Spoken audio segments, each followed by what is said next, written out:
presidente da Associação dos Deficientes Visuais de Ribeirão Preto e Região, que é a DEVIRP. Com muita alegria que nós voltamos aqui. E hoje com a realização do seu projeto na USP sobre alfabetização e com História do Dia sendo o trabalho empreendedor. Seja bem-vinda, Daniela Penha. É muito bom estar aqui com vocês. Rádio Unaerp. Experimente. Unaerp na Casa Cor Ribeirão. Olá, ouvinte! Eu sou a Rafaela Siena e estamos iniciando o terceiro episódio do projeto de cooperação acadêmica entre o curso de Arquitetura e Urbanismo da Unaerp e a Casa Cor de Ribeirão Preto. Hoje recebemos aqui a arquiteta que é apaixonada por transformar espaços com a magia do verde, tem mais de 20 anos de experiência, atua como palestrante em bancas de graduação, Andréa Esteves, que está com um ambiente especial junto com o light designer Rui Salvino na Casa Cor 2024. Participam também os alunos de Arquitetura e Urbanismo da Universidade de Ribeirão Preto, Lucas Rocha, do 4º ano do curso, e Maria Eduarda Svésia, do 2º ano de Arquitetura. Boa tarde, pessoal. Boa tarde, Rafa. Obrigado pelo convite, gente. Olá, ouvinte. Eu sou a Maria Eduarda, aluna do 2º ano de Arquitetura e Urbanismo da Unaerp. Olá, ouvinte. Seja bem-vindo. Sou Lucas Rocha, estudante do curso de Arquitetura e Urbanismo da Unaerp. Andréia, para começar a nossa conversa, eu queria que você destacasse, para quem está nos ouvindo, o que te inspirou a seguir a profissão de arquiteta? Nossa, eu tenho várias inspirações, Rafa. Na verdade, eu sempre fui uma apaixonada por desenho e arte. Então, eu acho que está meio que no DNA de qualquer arquiteto, né? Ou qualquer aspirante a arquiteto. Mas eu tive uma influência muito grande de um tio meu que é arquiteto, num escritório há muitos anos em São Paulo. E todas as vezes que eu ia visitar ele, via aquela prancheta, aquele monte de lápis colorido. E eu já apaixonada por desenho e fui me encantando. E isso também me conduziu para juntar minhas vivências de infância, que eram muito conectadas com a parte de área externa. Então, eu também tive uma boa influência tanto do meu avô materno quanto do meu pai, que eram pessoas ligadas à área de paisagismo, vegetação. Então, foi algo que eu entendi que poderia estar conciliando ali minhas paixões e influências de forma geral. Muito bacana. Agora, Lucas. Bom, junto à sua carreira de arquitetura, a gente percebe também que o paisagismo está muito presente na sua carreira. Então, você pode falar um pouco pra gente quais foram suas motivações para seguir com essa carreira de paisagismo, curiosidades, assuntos sobre? A gente acha super interessante esse tipo de coisa. Na verdade, assim, eu não conseguia, dentro do universo da universidade, separar o que era um projeto arquitetônico externo e interno. Então, acabou que sendo um pouco fora do fluxo natural pensar a arquitetura externa depois da universidade, porque isso é o que acontece com a maioria dos paisagistas, né? Os colegas que eu conheço, que eu tenho a oportunidade de conversar, acabam se apaixonando depois da carreira acadêmica acontecer e depois de uma vivência profissional acontecer dentro da arquitetura. No meu caso, eu percebo que foi algo muito conectado, muito junto. Eu já tinha muitas questões que envolviam a questão do universo de qualidade de vida e meio ambiente. Já era algo muito presente na minha vida. Eu já tinha uma vivência de área externa que me privilegiava. Então, isso acabou que fazendo parte também do meu processo de desenvolvimento pessoal, não só profissional. Então, eu ia entendendo que eu me sentia melhor estando em ambientes externos do que internos, ou pelo menos com vistas para o externo. Então, eu sou a pessoa mais mal-humorada do mundo em dias nublados. Então, assim, isso eu acho que também são coisas que a gente vai percebendo dentro da nossa rotina, cotidiano, e acaba que eu ouvia muito da minha mãe quando criança, assim, faça alguma coisa que você vai fazer feliz, porque você vai fazer isso pelo resto da vida, porque hoje a gente tem possibilidade de ter mais de uma profissão, mas na época que eu fui fazer faculdade, a gente tinha uma profissão, a gente tinha que escolher bem e ser ela a vida toda, né? Então, eu tinha muito essa essa vozinha no meu ouvido dizendo, olha, escolha muito bem, escolha muito bem. E aí, eu acabei olhando para dentro de mim e percebendo o que era que fazia sentido. Então, fazia sentido para mim viver e melhorar a qualidade de vida das pessoas que não conheciam como viver no externo, com qualidade. Então, o paisagismo sempre esteve na sua vida, desde a infância, depois que você foi descobrindo que era isso que você queria, né? Na verdade, eu fui me aperfeiçoalizando, sabe, Duda? Não era algo que, assim, eu tinha certeza como ia ser minha carreira, eu já almejava, planejava. Tem gente que fala assim, eu já visualizava eu trabalhando com aquilo, eu nem sabia bem ao certo o que era. Tem um ponto, assim, que é, assim, importante de dizer, que no interior as informações são mais lentas, assim, as coisas são mais lentas para acontecer. Então, eu não sabia o que o paisagista fazia, já eu sabia o que o arquiteto fazia. E aí, o meu caminho foi a arquitetura, porque, de fato, nem existe uma formação específica dentro de uma graduação para paisagista. Então, o meu caminho natural foi desenho, e o desenho me conduziu para a arquitetura.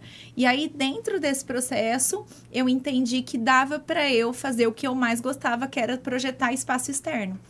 E o que eu tenho feito hoje como missão de vida mesmo é mostrar para as pessoas que essa formação da arquitetura te permite trabalhar com desenho externo e que é algo que é muito prazeroso, é muito gostoso, é muito significativo, porque a gente, de fato, tem um impacto muito grande na vida das pessoas, tanto usuários de área pública como privada.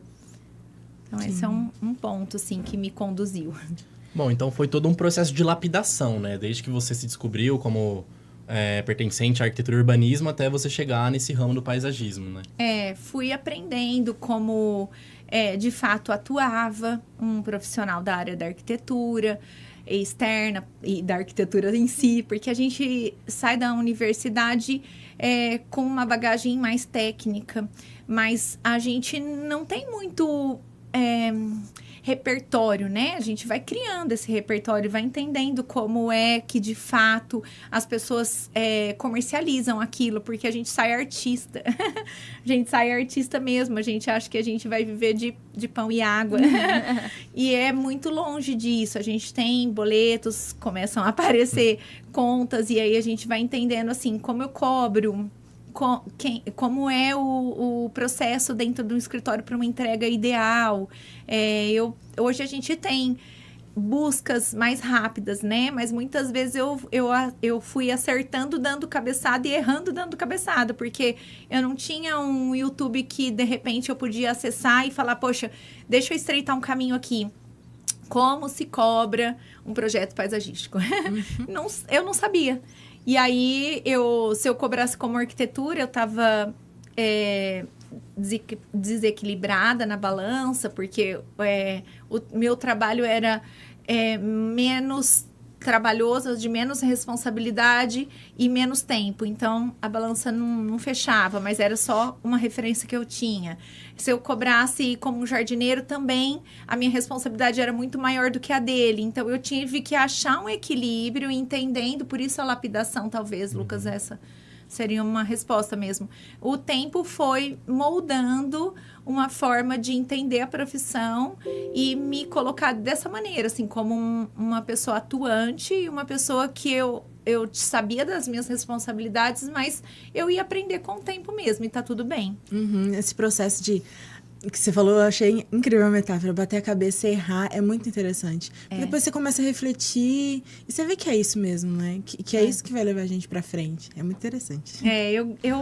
Eu acho que não existe fórmula mágica para nada. Eu sou do pensamento de que a gente precisa, sim, se conectar com pessoas para que a gente possa achar caminhos mais rápidos. Eu acho que a experiência do outro te ajuda, né? Te ajuda muito a você acertar mais.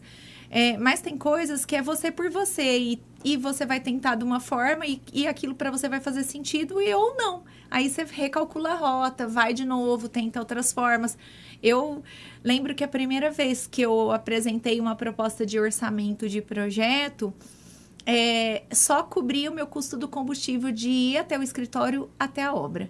Era um valor bem irrisório, bem mesmo. E aí o cliente falou assim, mas eu não vou querer, porque ninguém cobra. E aí eu fiquei super frustrada. Eu falei, meu Deus, acho que eu nunca vou poder cobrar. E eu não vou poder exercer essa profissão, porque eu não tenho como ficar pagando para ir em obra e eu não sei se o cliente vai querer me contratar ou não e tal. E aí foi uma negativa, mas aí eu falei, não, tem que ter uma positiva nessa história. E aí insisti um pouco mais, porque às vezes numa primeira negativa a gente já se frustra, né? E eu entendo assim que, assim, 1, 2, 3, aí já é um sinal, mas às vezes e a gente parar, eu acho que é um pouco de covardia até, sabe? Eu acho que a gente precisa ir um pouco além do que as barreiras que a gente encontra. E aí é natural, né? A gente vai se machucando um pouco, ficando mais calejada, mais esperta. E isso vai tornando a gente mais madura na profissão, na vida e tudo mais. Eu falo que isso também não pode deixar a gente amarga. Porque às vezes as dores e as pancadas vão deixando a gente mais, né? Sei lá, sem paciência, irritada e tal. André, explica um pouco pra gente quais tendências você vê emergindo no paisagismo atualmente. Bom, a gente já vem falando de sustentabilidade há muitos anos, né? Da época que eu fazia faculdade, mais de 20 anos, a gente levantava a bandeira para sustentabilidade, mas isso não aconteceu naquele momento. Então, eu acho que hoje a situação ficou tão emergencial que a gente está sofrendo na pele, né? Com o calor que a gente está vivendo hoje. Hoje, em especial. E então, assim, eu acho que esse é um ponto. A gente precisa olhar para as questões de cuidado que é do nosso planeta. E, assim, aplicando várias técnicas dentro do projeto paisagístico e arquitetônico, a gente pode, sim, amenizar e olhar para a sustentabilidade com um olhar estético também. Porque, afinal de contas, é o papel do arquiteto pensar na estética. Né? Então, a gente precisa conciliar essas duas questões. Eu não sei se eu respondi, Rafa. Não, respondeu sim. Tá certo. Bom, André, a gente que eu ainda tô entrando no mercado, ainda tô vendo umas coisas assim, por uma película, mas eu tenho a sensação de que o paisagismo ele é um pouco subestimado, talvez, pelos leigos. Que as pessoas pensam, o paisagismo vai ser só colocar uma plantinha, vai ser só colocar um verde aqui, ali, uma grama e acabou. E a gente sabe que isso vai muito além. O paisagismo envolve técnica, envolve sustentabilidade. Então, eu queria que você falasse um pouco pra gente sobre o que você pensa na hora que você vai fazer um projeto paisagístico. Quais são as sensações que você quer passar? Quais são as técnicas que você usa? A gente tem... Vocês se preparam, que agora tem bastante coisa para eu contar. Assim, primeiro viés aí do que você comentou. A gente tem, sim, um preconceito sobre o que é o paisagismo, mas eu não julgo quem nos contrata. Eu entendo que a gente precisa, como profissionais, parar de reclamar e educar o consumo. Não existe maneira do cliente te valorizar se você não mostrar para ele o seu valor. Então, não existe. E eu já aprendi isso dando cabeçada. Porque a verdade é uma só. Tudo que você não entende o valor, você acha caro. Você não entende o porquê daquilo, então é caro. Agora, se você deseja, se você sabe que é difícil conquistar, se você vê que aquilo pode mudar a sua vida ou pelo menos a sua qualidade ali nos primeiros momentos, você pensa em investir naquilo, né? Então, eu entendo que o paisagismo é ainda muito pouco disseminado e muito pouco conhecido e, por isso, pouco valorizado. Então, o meu papel hoje é muito mais do que projetar. É educar o consumo para que os próximos que venham, que espero que sejam vocês, colham bons frutos, melhores do que os que eu colhi. Porque eu entendo o quanto isso impacta a vida das pessoas. E o meu papel, de fato, é gerar isso. Porque quando eu fiz o juramento da arquitetura para gerar qualidade de vida na moradia, através da moradia, de certa forma, faz um parêntese hoje. Se imagina sair ali fora, no campus da UNAERP, sem nenhuma árvore, tudo pavimentado. Num dia como hoje. Muito quente. Já dá calor só de pensar, Só de né? pensar. É incômodo também. Então, a gente tem, sim, como perceber isso. Só que, às vezes, a gente precisa lembrar o outro de como é perceber isso. Então, esse processo, ele é gradativo, não acontece de um dia para o outro. O nosso cliente, se não tem experiência, se não vivenciou, a gente precisa mostrar e apresentar e lembrar. E, às vezes, a gente não quer perder tempo com o outro, né? Então, perder tempo com o outro é parar e explicar os motivos do que é o que você está fazendo, o quanto ele vai gerar qualidade para a pessoa, o quanto isso pode mudar, impactar a vida dos filhos, da família, etc. Então, esse é um ponto. E aí, Lucas, me perdoa, o quanto isso, algumas dicas de como... O que você pensa, quais são as sensações, os objetivos que você pensa, desde o começo do projeto até chegar na entrega final. O que você quer passar pro seu cliente? Na verdade, o meu maior objetivo sempre foi que a pessoa, quando estivesse na casa dela, sentisse que ali é o melhor lugar do mundo. Sempre foi. Sempre foi. Porque não faz sentido nenhum eu projetar a casa pra mim, pro meu ego, pra minha vaidade. Eu não vou morar... Às vezes, eu nunca mais vou ver a pessoa na vida. Então, não faz sentido nenhum. E a gente vive numa sociedade que o eu é mais importante do que o coletivo. Então, no meu ponto de vista, eu acho que a gente tem um papel muito, muito, muito importante. Porque dentro de uma residência, existem relações familiares. E a gente tem o papel de restabelecer relações dentro do uso do coletivo, né? E não o eu ser mais importante. Porque hoje a gente pega as nossas telas, vai para o nosso quarto, liga o nosso ar e acabou o mundo lá fora. E é o que a gente está propondo como arquiteto e principalmente como paisagista, é voltar a frequentar o quintal, é subir num pé para pegar uma fruta. É isso que para mim faz sentido. Agora, pode ser que eu nunca enriqueça. Porque eu tô um pouco na contramão do que muita gente vê. Mas eu entendo que são os meus valores aplicados na minha profissão. Então, eu entendo de verdade a arquitetura com esse papel. E a arquitetura externa somando forças à arquitetura. Respondi? Com certeza, muito bem respondido. Você falou de criar espaços para uma família, por exemplo. E eu queria perguntar para você se tem algum material ou algum tipo de vegetação que você falaria que é a sua assinatura. Que você fala, não, esse daqui eu vou colocar. Tem alguns. Duda, eu sou apaixonada por folhagem tropical. E, assim, para mim... a gente mora longe da praia, né?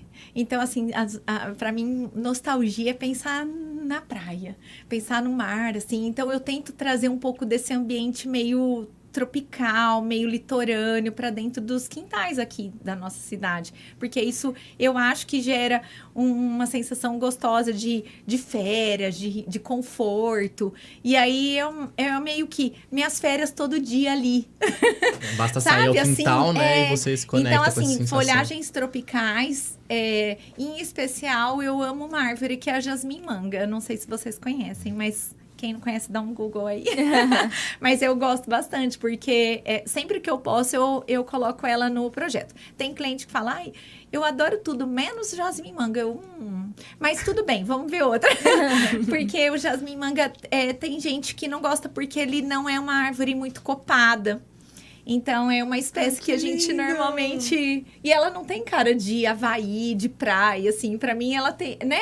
Essa remete a essa sensação gostosa. Nossa, mas ela é linda demais, não é? essa planta. Eu sou suspeita. Sou apaixonada nela. Aí, você acredita que na minha casa eu não pus? Mentira. Porque ela estava num lugar muito central no meu projeto. E aí, o projeto, ele é para família, né? Eu perdi. Todo mundo preferiu o gramado para jogar vôlei. Ai, meu Deus. Acredito. Aí eu perdi. Eu não tenho jasmim-manga, mas eu tenho no escritório. Tá bom. Eu fico mais compensa um tempo pouco. no escritório, então tá tudo certo. Eu tô feliz. Então, falando um pouco mais sobre paisagismo, conta um pouco pra gente qual foi o seu maior desafio seguindo essa carreira. Porque ela é uma carreira bem extensa e como é uma coisa que não é muito disseminada, eu imagino que tenha muitos desafios relacionados, né? Tem desafios, assim, bem frequentes que envolve... na verdade, assim, eu penso que um trabalho que implica em estar bem feito, dependendo de vários braços, é sempre desafiador, né? Então, assim, eu dependo muito da arquitetura, eu dependo muito do cliente querer, eu dependo muito de uma boa mão de obra e de produtos de boa qualidade. Então, assim, isso já me gera uma situação de alguns estresses, tá? Porque a expectativa, às vezes, não é atingida e, às vezes, não é atingida não porque eu não elaborei ou não planejei aquilo, mas porque, em algum momento, parte desse processo furou. E eu tenho aprendido, confesso que ainda não tô 100% nesse processo, nessa etapa. Eu tenho aprendido me importar menos com isso. Porque é muito difícil você idealizar e sonhar o sonho do outro, e aí você vê que não aconteceu. E às vezes não aconteceu nem porque eu não quis, ou nem porque a mão de obra não foi boa, ou nem porque a planta veio com uma praga, etc. Mas porque o cliente não cuidou, às vezes. E é um ser vivo, né? A gente não tem como cuidar do processo inteiro até a sua 100% plenitude. Então, esse é um ponto, Lucas, que eu tenho, assim, me exercitado diariamente para me importar menos, porque isso me faz muito mal. Assim, frequência. E todo ser vivo precisa de frequência para tudo, de constância, né? Talvez essa seja melhor a palavra. Eu preciso beber água todo dia? Preciso. Eu preciso comer todo dia? Preciso. Entendeu? Eu preciso de atividade física? Preciso. Eu preciso de constância. O ser vivo planta também. E aí, o que acontece é que, quando não tem, por exemplo, uma irrigação diária, não tem constância. Eu dependo de uma funcionária, eu dependo de a pessoa ter essa rotina de ir lá, pegar a mangueira e ligar e regar. E aí, isso sai completamente da nossa alçada, porque saiu do escritório bem planejado, foi executado com plantas de qualidade, mas chegou lá e não aconteceu isso, a chance de dar ruim é muito grande. E vai dar. Então, esse tipo de coisa é algo que eu tenho me exercitado diariamente a falar assim, olha, eu oriento, explico e faço, mas daqui para cá eu já não consigo ter controle ou ajudar, se não tiver um outro lado fazendo a parte dele. Então, talvez isso, que é algo que eu preciso ainda trabalhar, ainda lapidar, né? Preciso lapidar ainda mais. Lapidação. Ainda nessa linha de desafios, a gente deu uma pincelada no começo do episódio, mas eu queria aprofundar um pouco mais, que é sobre as mudanças climáticas. A gente, no curso, a gente vê muito sobre isso, a gente estuda muito sobre isso, e eu queria saber como você, em particular, contribui para o conforto mesmo nos seus projetos. A gente passou por cima, né, Duda, e hoje é um ponto importante para ser dito. A gente entende que, assim, tem movimentos, ONGs e etc. Para quantas pessoas fazem ações de publicidade, doando árvores e tal. O plantio, por si só, ele não vai resolver se não houver um olhar para o pós e para tudo. Não, acabei de dizer sobre a questão da minha frustração, ela tem um pouco relação com isso que eu vou te responder. Porque eu vejo áreas sendo reflorestadas, só que no dia seguinte já não tem ninguém cuidando. Então, são bebês ainda, né? São seres vivos muito pequenos. Então, a gente precisa pensar que algumas ações, elas têm que ter começo, meio e fim. Porque, senão, elas são ações vazias. E dentro do processo de colaboração para isso, o que eu posso fazer é orientar. Então, assim, orientar quando eu vejo uma ação, por exemplo, na cidade acontecendo, olha, vai ter um replante de uma área, enfim, com doação de árvores. A gente, às vezes, tenta estar sempre comunicando com quem é o órgão, quem é a instituição. Olha, cuidado com o pós. Cuida de que quem é a pessoa responsável. Porque é igual cachorrinho com 2 donos que passa fome. Quem tem muitos responsáveis não vai cuidar. Então, quem é o cara responsável, a pessoa responsável para cuidar e fazer isso, enraizar e manter? Porque depois de um tempo, elas dão conta, mas num primeiro momento não dá. Precisa de um cuidado. E eu acho que essa talvez seja uma das coisas que a gente pensa. Eu evito hoje colocar palmeira e coloco uma árvore. Então, assim, de forma intencional. Duda, eu recebo pedidos todos os dias para quando eu vou fazer projeto de que a palmeira X é a Y. Mas você trocaria essa palmeira por uma árvore? Não sei por quê. Não,